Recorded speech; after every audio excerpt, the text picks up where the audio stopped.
नमस्ते। आज हामीले तपाईँहरूको लागि सकारात्मक सोचको शक्तिको छोटो सारांश लिएर आइसकेका छौँ। सकारात्मक सोचको शक्ति, आत्मविश्वास, आशा र सकारात्मक सोचको शक्तिबारे लेखिएको विश्व प्रसिद्ध प्रेरणादायी पुस्तक हो।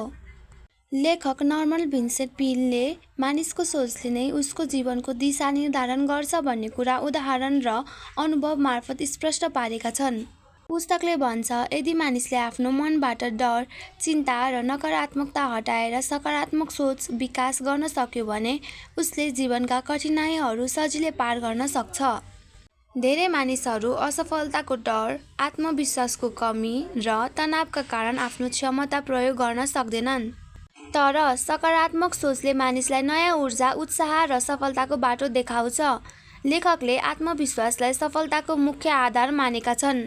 आफूलाई कमजोर ठान्ने मानिसले सानो समस्यामा पनि हार मान्छ, तर आफूमा विश्वास गर्ने मानिसले असम्भव जस्तो देखिने काम पनि पूरा गर्न सक्छ।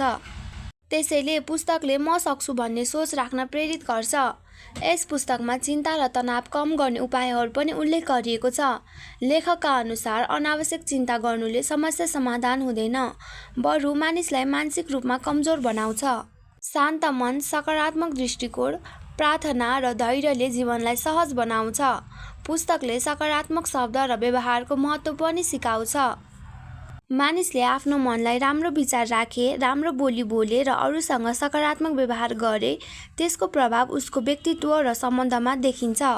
सकारात्मक सोच भएका मानिसहरू बढी खुसी, सफल र प्रेरणादायी हुन्छन्। लेखकले विश्वास र आध्यात्मिक शक्तिको कुरा पनि गरेका छन्।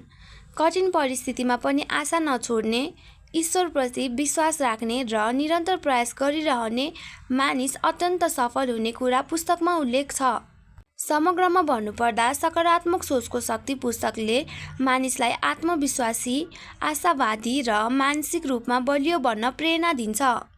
यसले जीवनलाई सकारात्मक दृष्टिकोणले हेर्न सिकाउँदै डर, असफलता र निराशालाई जितेर सफल र खुसी जीवन जिउन प्रेरित गर्छ।